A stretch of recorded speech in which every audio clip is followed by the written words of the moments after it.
Hello viewers, আজকে আমি আপনাদের দেখাবো যে আপনারা কীভাবে উপায় অ্যাপে লগ ইন করবেন।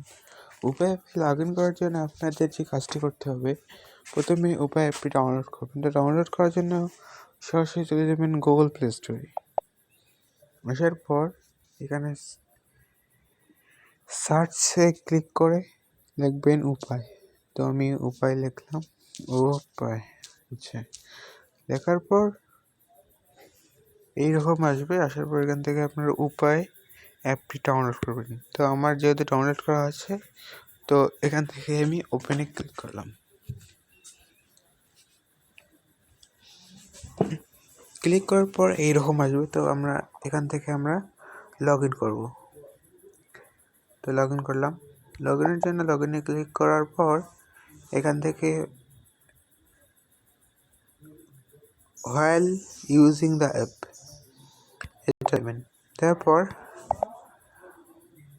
আপনার উপায় অ্যাকাউন্ট রেজিস্ট্রেশন নাম্বার দেবেন। তো আমি এখান থেকে এইটা নাম্বার দিয়ে দিলাম। নাম্বার দেওয়ার পর আপনার পিনটা দিয়ে দেবেন। দিয়ে দেওয়ার পর এই যে দেখতে পাচ্ছেন আমার উপায় অ্যাকাউন্টটি লগ ইন হয়ে গেল। তো আশা করি বিষয়টা বুঝতে পেরেছেন। আমার অ্যাকাউন্টে 560 টাকা আছে। ধন্যবাদ।